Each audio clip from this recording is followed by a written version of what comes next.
അന്ന് ശരിക്കും ലാലേട്ടൻ ഒരു ഡയലോഗ് പറയുമ്പോഴുണ്ടല്ലോ നമ്മൾ അവിടെ മുമ്പിൽ ഇരുന്നുകൊണ്ട് നമ്മൾ വേറൊരു വേൾഡിലേക്ക് പോകും. ബാലാമണിക്ക് വേണ്ടി ഞാൻ സ്ക്രീൻ ടെസ്റ്റ് കൊടുത്തിരുന്ന ഒരാളാണ്. രസികന് പുറകെ വരുന്നത് ചന്ദ്രോത്സവവും നേരെ ആയിരുന്നു.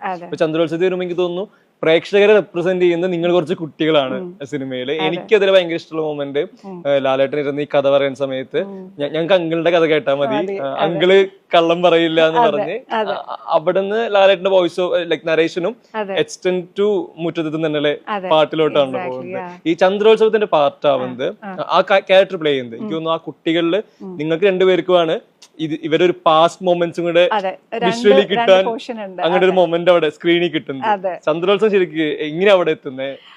അവിടെ എത്തുന്നത് രഞ്ജിത്ത് അങ്കിൾ ത്രൂ ആണ്. കാരണം രഞ്ജിത്ത് അങ്കിളിന്റെ നന്ദനം എന്ന് പറയുന്ന ഒരു സിനിമ കാരണമാണ് ഞാൻ ഈ സിനിമാ മേഖലയുമായിട്ട് എനിക്കൊരു ബന്ധം വരുന്നത്. കാരണം അതില് ബാലാമണിക്ക് വേണ്ടി ഞാൻ സ്ക്രീൻ ടെസ്റ്റ് കൊടുത്തിരുന്ന ഒരാളാണ്. അപ്പൊ അന്ന് അത് നടക്കാതെ പോയപ്പോ തൊട്ട് രഞ്ജിത്ത് അങ്കിളിന്റെ ഒരു ഫ്യൂച്ചർ പ്രോജക്റ്റിൽ മേ ബി പാട്ടാകും എന്നുള്ളൊരു സാധനം ഉണ്ടായിരുന്നു. അപ്പൊ രസികൻ വന്നപ്പോ ലാലോട്ടനും രഞ്ജിത്ത് അങ്കിളും ഫ്രണ്ട്സ് ആണ്. അപ്പൊ അവര് കാരണമാണ് ഞാൻ എൻ്റെ ഒരു എൻട്രി എന്ന് പറയുന്നത്. അത് കഴിഞ്ഞ് ചന്ദ്രോത്സവം വന്നപ്പോ ലൈക്ക് എന്നെ സത്യം പറഞ്ഞാൽ രസികൻ ഒരു വലിയ സക്സസ് ആയിരുന്നില്ല.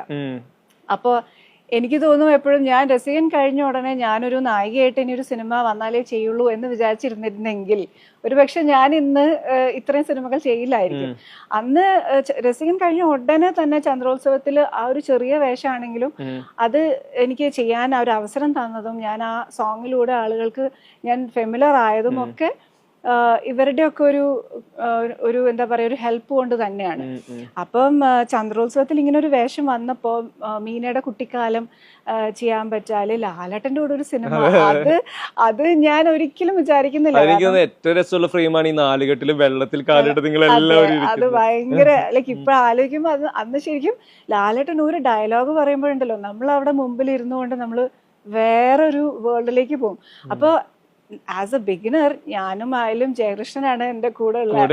അപ്പൊ നമ്മളൊക്കെ ഇങ്ങനെ എത്രയോ ഷോട്ടിൽ നല്ല ചീത്ത കേട്ടിട്ടുണ്ട്. കാരണം നമ്മൾ ആ മൊമെന്റ് മറന്നു പോകും, നമ്മൾ ആ ക്യാരിഡ് അവേ ആയി പോകും ലാലേട്ടന്റെ പെർഫോമൻസിൽ.